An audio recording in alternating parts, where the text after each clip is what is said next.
For USCFootball.com, I'm Keely Eure here with Shotgun Spratling for instant analysis of USC's 31-16 loss to Arizona State in Tempe. Now, Shotgun, coming into this game, we had a lot of questions about USC's offense. How would it perform without superstar wide receiver Drake London? And honestly, it looked like they needed a superstar out here tonight.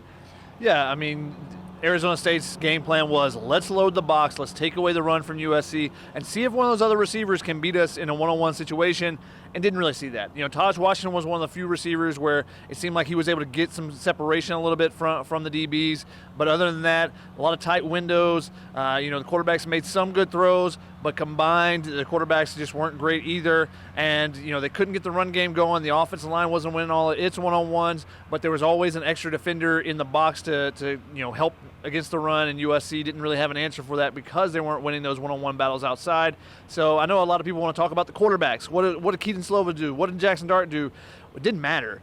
When they ran the ball well, USC scored points. When they didn't run the ball well, they couldn't do anything, and it was neither quarterback could do much there. Keaton Slovis was able to move them in and get a field goal. I think Jackson Dart had two drives, including a touchdown run, and he spun the ball with a nice little finger roll at the end, and Dante Williams was not happy about that. So USC moved the ball pretty well in the first half. Second half just couldn't get much anything going. Arizona State made some adjustments, and there wasn't much that the offense could do in the second half. Third quarter woes once again for the Trojans, and just they were really missing Drake London. He just opened up so many things when he was in there, whether it was getting himself open or getting other people open. And when they don't have him, teams are going to stack the box, and USC is going to, they're going to see the same game plan going forward their last three games. Can they figure something out? Can they find someone that can create that separation to give the quarterbacks a window to throw to? That's going to be a big question going forward. That's what I was going to ask you. We knew coming into this game that Arizona State was going to try and make USC's offense one-dimensional, and they did tonight. Going forward, what do USC's receivers need to do? Someone's got to step up. I mean, whether it's Kyle Ford, whether it's Michael Jackson had his first catch tonight, whether it's one of the young guys, whether it's one of the veterans, someone has to step up. And Taj Washington did a nice job and ended with, I think, 9 catches for a little bit over 80 yards. But you need multiple guys. And Gary Bryant had some catches, but they're trying to throw deep balls to these small guys. That's not worked all season outside of one big catch for, Taj Washington. Those jump ball situations haven't worked. They've got to find a way to either scheme one of those guys open, use them in the middle of the field and create that, separation between the two safeties. But right now, the offense just isn't working. You need those wide receivers. And you look at it, what Keaton had as a freshman, when you have 4 guys that are NFL guys versus now, you got 2 smaller guys that are quick guys. They couldn't run the wide receiver screens tonight because they weren't blocking enough. Drake London makes up for those because he can make that first guy miss almost every single time. Other people aren't given those opportunities. So, unless they figure out a way to, someone step up on the outside, and the offensive line's just got to keep creating holes. And Justin Dedich said, they put the onus on the offensive line. They felt like they needed to step up, and they just didn't do it tonight. Mm-hmm. I talked with a couple of the offensive linemen, and they thought they did okay, but okay is not going to be good enough when you don't have that superstar that can be great for you on the outside. So, they were able to get their one-on-one blocks a lot of the times, but there was always that extra defender, and if they didn't make that guy miss, or when they did have some solid runs, it was when a guy missed, Keontae Ingram made a guy miss, or that guy was trailing the play and wasn't able to be there in the front of the play like he was a lot of the times. They were, Arizona State's run defense was really good tonight and held Keontae Ingram down, who was a little banged up as well. So, it's going to take someone stepping up and, proving that they should be, they can be a star in the future. I don't know who's going to step up and do that.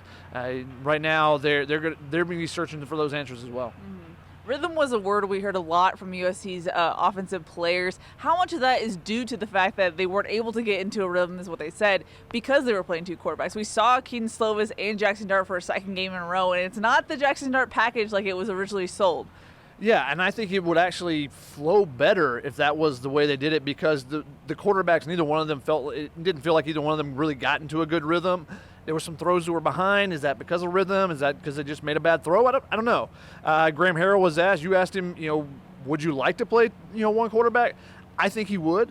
He said, hey, we got 2 guys that are, that are deserving of playing time, so that's why they're doing it. You just got to make a decision now. If you want to be able to run the ball with Dart and do, the different things there, then do that. If you want to just sit back and throw it all the time with Keaton, do that.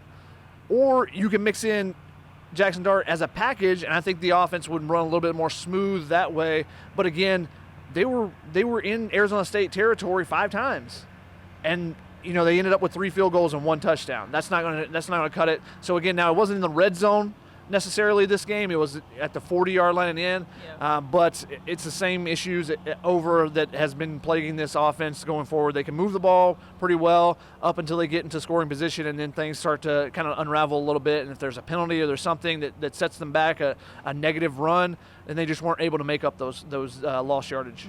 In your opinion, why is USC turning to a 2-quarterback system at this point of the season? Or is this just a reflection of maybe coaches not agreeing together?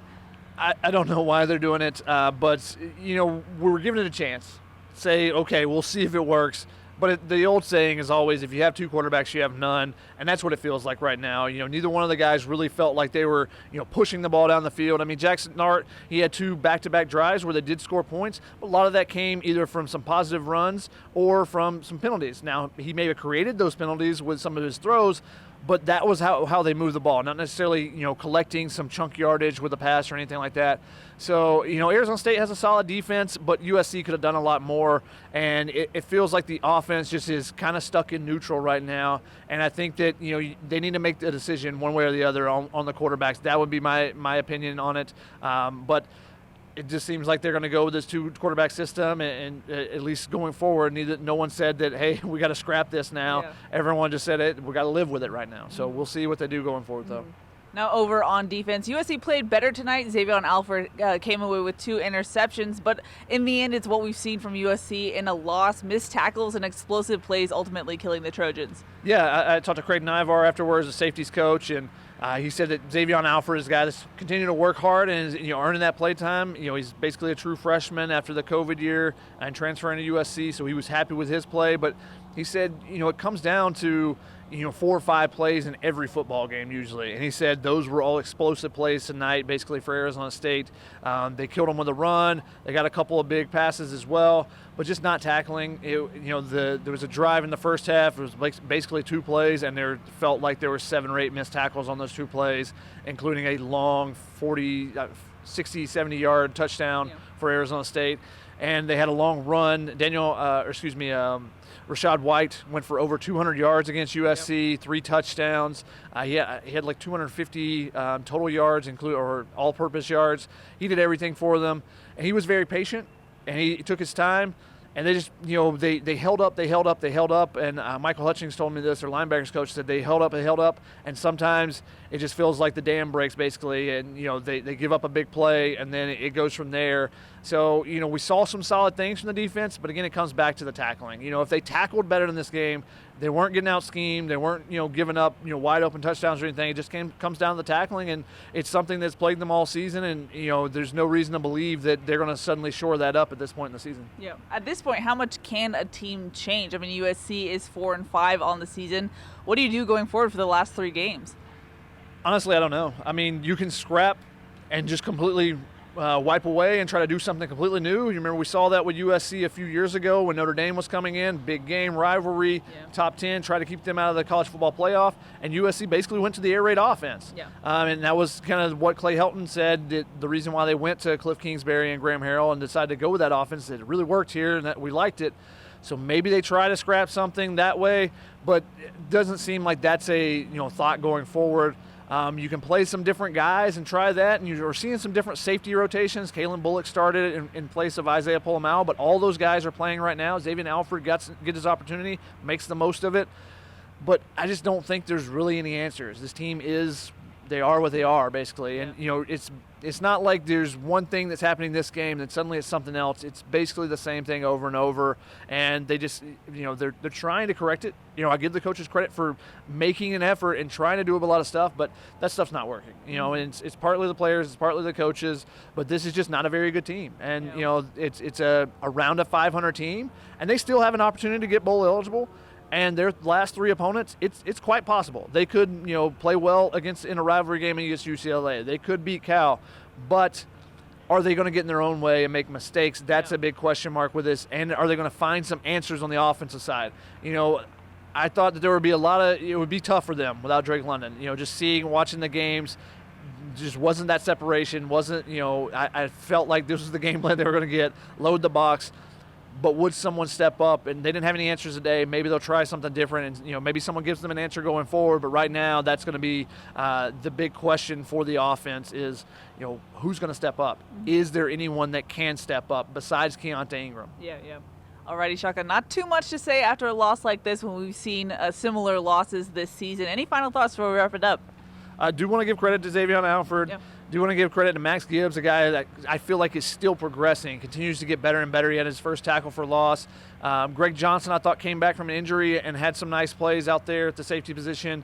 But it's few and far between. Those really solid players for USC, the guys you can really point out after a game. And unfortunately, that's not going to do it. When you lose a superstar like Drake London, it wasn't going to take just one person stepping up. They needed multiple guys to elevate their game a little bit, and it just didn't feel like there was enough players to do that tonight. Mm-hmm. Alrighty, that's going to wrap it up for USC's 31-16 loss to Arizona State. For Shaka and Spratling, I'm Keely Eure. For more, check out uscfootball.com.